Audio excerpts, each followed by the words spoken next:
Ал құрметті көрермендер, енді біз қыздарымызға қарай ойысамыз. Бүгін бізде тағы да келесі сұхбат беруші болашақ актриса қызымыз Сырғалым. Сырғалым ханым, қош келдіңіз. Қалай жеттіңіз Риомеге? Жақсы. Апа, бүгінгі күніңіз қалай басталды? Таңертең қайда бардыңыз? Не істедіңіз? Таңертең тұрып сабаққа бардым. Сосын сағат 9-да осы Риомеге келіп, сосын қайтадан сабаққа барып, күлше қызды ойнап бердік. Мектебіңізде күлше қыз ертегісін ойнап бердіңіздер ма? Жақсы, жақсы. Не деді сол? Қалай ойнадыңыздар жалпы? Апайларыңыз, достарыңыз не деді? Ұнады ма оларға? Иә. Ал жақсы. Содан кейін біздің келмей қазір сабаққа келдіңіз, Иә. Жалпы өзіңіз туралы қысқаша айтып өтіңізші. Қай мектепте оқисыз, қай қалада тұрасыз, жасыңыз нешеде дегендей? Мен номер 28 мектепте оқимын, Шымкент 28. қаласында тұрамын, 4-ші Б сынып классында оқимын. 4-ші Б классында оқисыз. Жалпы біздің актерлік шеберлік үйірмесіне қатысып жатқаныңызға қанша уақыт болды? 3 ай. 3 ай дейді ма? 3 айдың ішінде сіздер қандай жетістіктерге жеттіңіз? Қай үйірмеден бір қандай сахнаға шықтыңыз? Концертте, жарыста, қай қалаға бардыңыз? Түркістанға барып, актерліктардан бірінші орын алдым. Сосын бізден екінші орын. Тағы қандай конкурстарға қатыстыңыз? Оқушылар сарайына бардым. Оқушылар сарайына, Шымкент қаласында. Иә, Шымкент. Ол жерде нешінші орын алдыңыз? Ол жердің екеуінде де жоқ, бізден бірінші орын, актерліктардан бас жүлде. Бас жүлде ма? Ол жерде сіз қандай рөл ойнадыңыз? Басты рөлді ойнадыңыз ба? Иә. Үшті жақсы. Сырғалым ханым, жалпы өзіңізге ұнайтын пәндерді атап беріңізші маған. Қандай пән ұнайды сізге мектебіңізде? Және де ол несімен ұнайды? Қазақ тілі, әдебиет оқу, орыс тілі. Осылар ұнайды ма сізге? Олимпиадаға барғансыз ба солармен жарыстарға? Иә. Барғансыз ба барғансыз? Қандай орында барғансыз? Бірінші орын, екінші орын, үшінші орын. Жақсы, жақсы. Сәнді ақ қойсаңызшы. Қандай сабақтар ұнамайды? Ұнамайтын сабақтарыңыз бар ма? Әлде бәрі ұнайды ма? Прям бәрі ұнайды ма? Иә, дышын. Дышы ұнамайды неге? Көп оқушыларға мысалға дене шынықтыру сабағы ұнайды. Сізге неге ұнамайды? Спортқа жақын емессіз ба? Жоқ. Ағайларыңыз қинай ма әлде? Жоқ, ыстық болады ғой. Ыстық, спорт залы ыстық па? Өзім ұнамайды. Ұнамай ма?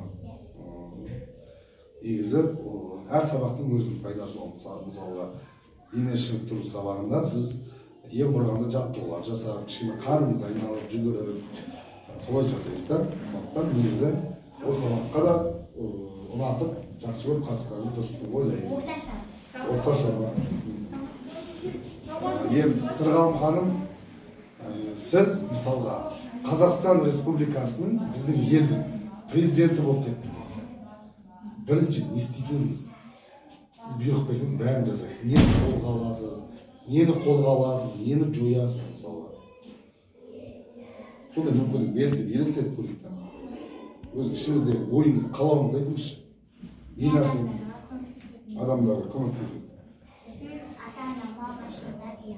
Ата-анаңызға басшылар бересіз ба, президент болсаңыз? Тағы не нәрсені жоятын едіңіз, осы нәрсені құртатын едім елден деп айтыңызшы. Ұрлықшыларды ма? Тағы сондай жаман адамдар бәрін не қыласыз ба, жұмыс жасайсыз ба, құртып. Жақсы. Енді сізге бір соңғы сұрақ болсын. Өміріңізде болған қызықты бір оқиғаны айтып беріңізші. Қандай қызықты оқиға болған? Мектепте болсын, үйде болсын, үй жақтағы болсын, достарыңызбен болсын. Кез келген бір қандай қызықты оқиға басыңыздан өткен? Айтып өтіңіз. Мен кетіп бара жатқанда осылай Мексиканың қадамге кетіп бара жатқанда теге жерде Мексика тұрған соған кетіп бара жатқан едім ба, сосын көріңізші қадам қойыңызшы деп қарап алдымнан аяғы бүйтіп шығып қалады да, сосын екеуміз еш қалып түсеміз. Соғыстыңыздар ма? Иә. Құладыңыздар ма? Жаман тиген. Амансыздар ма? Ешжерлеріңіз ауырған жоқ па? Бұл жақсы, рахмет. Сырғалым ханым, бүгінгі сұхбат бергеніңізге рахмет. Бүгінгі күніңізге сәттілік. Жолыңыз болсын. Бізде кезекті сұхбат беруші актрисамыз Сезім ханым, қош келдіңіз. Жалпы көңіл күйіңіз қалай, жақсы ма? Жақсы. Жақсы. Жалпы Сезім ханым, өзіңізді бір таныстырып өтіңізші, толық аты жөніңізді, қай қалада тұрасыз, қандай мектепте оқисыз, қай сыныпта оқисыз дегендей. Менің атым Қондыбай Сезім. Мен Шымкентте 28-ші мектепте оқимын. Востокта. Менің сынып жетекшісім ол Ирина Утегеновна. Ирина Утегеновна. Апайыңыз қандай сабақтар береді? Маған қарап отырыңыз. Сынып сағаты, қазақ тілі, әдебиеттік оқу сауаттылығыдан береді. Сол пәннен сабақ береді. Қалай, жақсы бере ме апайыңыз сабақты? Күшті бере ме? Күшті апай ма? Иә, күшті апай. Жақсы. Сол мектебіңізде сізге қандай пәндер, қандай сабақтар жақсы ұнайды? Маған әдебиеттік оқу және қазақ тілі, математика, орыс тілі, дүниетану ұнайды. Солар ұнайды. Ал ұнамайтын сабақтарыңыз бар ма? Әлі бәрі ұнайды. Бәрі ұнайды. Бәрі. Сол енді. Только кейбір кезде дышын ұнамайды. Дышын бәріне ұнамайды. Барсақ, бірінші класстармен ойнасақ шығады да. Енді бұлай жасайық, жалпы сол пәндерден қандай да жарыстарға, конкурстарға қатысқансыздар ма? Мен актерстводан және биден қатысқанмын. Ербеді, жалпы қай жерге қатысқансыз? Қандай орындарға қатысқансыз? Оқушылар сарайына. Ойында қандай орын алдыңыз? Уақытта мен оқушылар сарайынан биден бірінші орын алдым. Және актерстводан екінші, Италиядан екінші орын алдым. Екінші орын. Жоқ, жаман емес. Аз уақыттың ішінде жүрмей қатыссаңыз да, бұл жетістіктер негізі жақсы. Тағы да жетістіктеріңіз көп бола берсін. Енді Сезім ханым, сізге ұнайтын қандай кинолар бар, қандай кинолар ұнайды, қандай сериалдар ұнайды? Мультик бола береді, айтып жүріңіз. Том и Джерри ұнайды. Том и Джерри ұнайды. Және Чунга-Чанга да. Чунга-Чанга деген мультик ұнайды екен. Маша и Медведь. Маша и Медведь болады. Дұрыс, Маша и Медведь жақсы. Бірақ Маша сияқты оқып кетпейді, жарайды, айтқан тыңдап жүреді.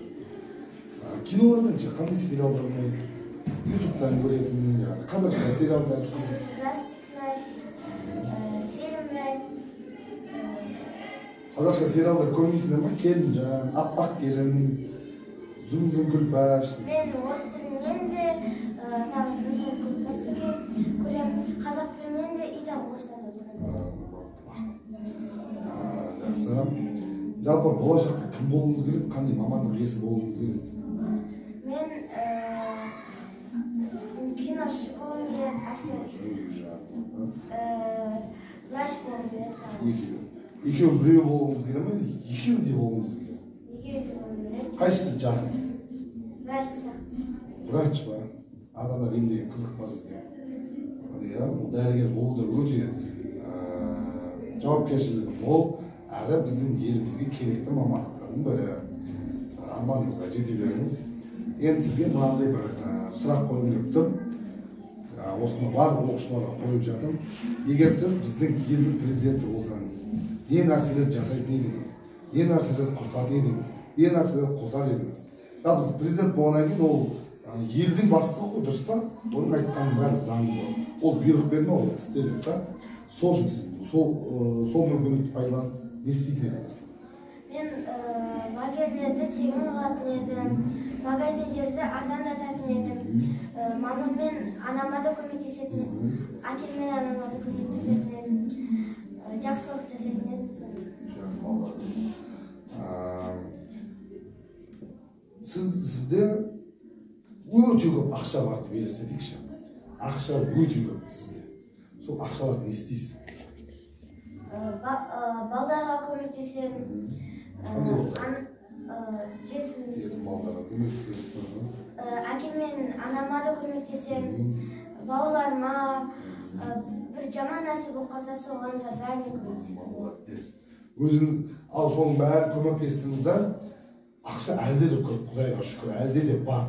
Ал өзіңізге не алатын едіңіз? Таза өзіңізге дейін, өзіңізге де алу керек. Машина және екітажды үй. Қандай машина ұнайды сізге? Kia мысалы. Kia ол. Сіз машина айдауға қызығасыз ба? Кейін үлкейгенде айдағыңыз келе ма? Молодец. Жақсы. Енді соңғы сұрақ болсын. Сезім ханым, өміріңізде қандай қызықты оқиға болады? Үйіңізде болсын, қонаққа барғанда болсын, мектепте болсын, қызықты бір оқиға болады, адам басынан өтеді ғой. Айтып берсеңіз. Бар ма? Айтасыз ба? Есіңізге түспейді ма? Жарайды. Біз осындай сұхбатымызды, сізбен болған сұхбатымызды аяқтаймыз. Бізге сұхбат бергеніңізге рахмет. Бүгінгі күніңізге сәттілік. Рахмет, бара беріңіз. Ал бізде келесі сұхбат беретін біздің актрисамыз Аяулым. Аяулым ханым, қош келдіңіз. Көңіл күйіңіз қалай, жақсы ма? Жақсы. Қалай жеттіңіз мектепке? Жақсы жеттіңіз ба? Аяулым ханым, өзіңізді кішігірім таныстырып өтіңізші, толық аты жөніңізді, қай қалада тұрасыз, қандай мектепте оқисыз, қай сыныпта оқисыз? Менің атым Аяулым. Шымкент қаласында тұрамын. Алматы қаласынан келгенмін. Алматы қаладан көшіп келгенсіз. Қай сыныпта оқисыз? 2А сынып. 2А сыныбында оқисыз, иә? Қай мектепте? 25-ші мектепте оқимын. 25-ші мектепте, иә? Жақсы. Аяулым ханым, сізге жалпы ұнайтын сабақтарды атап өтіңізші, қандай сабақтар ұнайды сізге? Математика, қазақ тілі, әдебиет, орыс тілі. Ұнамайтын қандай сабақтарыңыз бар? Дыш ұнамайды. Дыш, баяғыда бізге дышшы сабағы қатты ұнайтын. Сіздерге ұнамайды екен. Не үшін бұл? Дышыда жаттығу жасайсың, күліп қойсаң, тағы жасайсың, күліп қойсаң, тағы жасайсың. Жаттығу жасаған деген жақсы ғой, негізі өте пайдалы. Сондықтан негізі бұл дышшы сабағын ұнатпау деген дұрыс емес деп ойлаймын. Жалпы мектепте қандай жетістікке жеткенсіз? Олимпиадаларға, жарыстарға қатысқансыз ба? Қатыспағансыз ба? Болашақта қатысуыңызға тілектеспін. Ал біздің мынау Ақбота өнер орталығында үйірме бойынша қандай жетістіктеріңіз бар? Концерттерге, жарыстарға шыққансыз ба? Қандай орын алғансыз? Қандай жарыстарға шыққансыз? Қай қалаға барғансыз? Айтып өтіңізші. Мен Түркістанға барғанмын. Түркістан қаласына, маған қарап өте беріңіз. Түркістан қаласына барғансыз тағы? Шымкент қаласы осы қалада қатысқансыз ба, қатыспағансыз ба? Қатысқанмын. Қандай орындар алдыңыз? Екінші орын. Екінші орын, бірінші орын, жақсы. Түркістанда екінші орын алғанмын. Енді аз уақыттың ішінде қатысқаныңызда осындай жетістіктер негізі өте жақсы. Аяулым ханым, қандай кинолар ұнайды сізге? Қандай сериалдар ұнайды? Аппақ келін ұнайды ма? Сериалын көргенсіз ба? Полный? Жақсы. Қызық па? Күлкілі ма? Қандай сериалдар ұнайды? Менің папам тигрден жартысын көрген. Кинотеатрдан ба? Қайықтан? Телефондан ба? Тағы қандай кинолар? Болды. Келінжан көргенсіз ба? Көрмегенсіз ба? Жақсы. Жалпы болашақта кім болғыңыз келеді? Қандай мамандық иесі болғыңыз келеді? Дәрігер. Тағы? Дәрігер болу сізге несімен ұнайды? Неге дәрігер? Көп ақша табады дейсіз ба? Тағы дәрігердің жұмысы қаншалықты маңызды ма? Сол туралы айтып беріңізші. Жалпы дәрігер болу деген қандай маңызды? Қандай пайдасы бар? Жарақаттанып алса, жарақаттан қалғандарды емдейді ма? Көмектеседі, енді. Жақсы. Аяулым ханым, сізге де жаңағы дәстүрлі сұрағымызды қойып өтейін. Егер сіз президент болсаңыз, қандай нәрселерді жасайтын едіңіз біздің елде? Солармен айтып беріңізші. Сіз айтсаңыз, бәрін орындайды адамдар. Не істейтін едіңіз? барлық магазиндердің магнум, базарларды тегін. Тағы?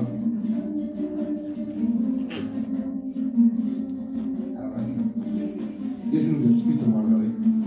Тағы қандай адамдарға көмектесетін едіңіз президент болсаңыз? мамама, ініме, бауырыма, ағама. Тағы Қазақстан бойынша айтыңызшы. Қандай адамдарға көмектесесіз? Қандай адамдарға не әперетін едіңіз? Жоқ, үйдегілердің бәріне көмектесіп қойдық. Үйдегілердің жағдай күшті. Шүкір, бәрі бар. Енді Қазақстан бойынша кімге көмектесесіз? Қандай адамдарға, мұқтаж адамдарға не әпересіз, не істейсіз?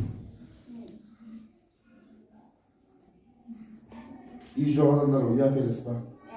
Машинасы жоқ адамдарға Машинасы тағы. Балалар үйіне көмектесесіз ба? Иә, көмектесемін. Жақсы. Етіңізге жедіңіз. Енді Аяулым ханым, өміріңізде қандай бір қызықты оқиға болған? Айтып беріңізші. Үйде болсын, мектепте болсын. Мектепте болсын. Мектепте қандай қызық оқиға болды?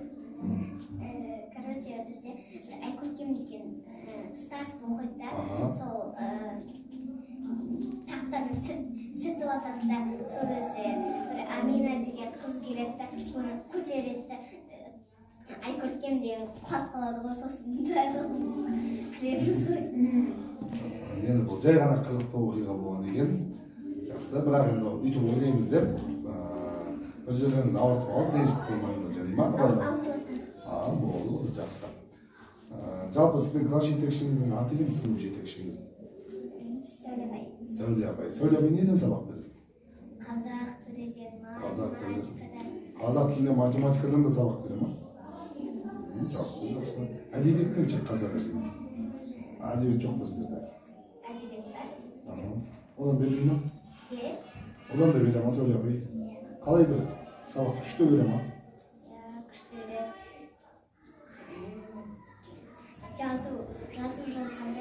Жазу жазғанды мен ұнатамын. Жазу жазғанды ұнатасыз. Сізге күшті, қолыңыздың күшті жазуына көмектесе ме апайыңыз? Жақсы. Аяулым ханым, бізге сұхбат бергеніңізге сізге көптен көп рахмет. Бүгінгі күніңізге сәттілік. Рахмет, отырыңыз.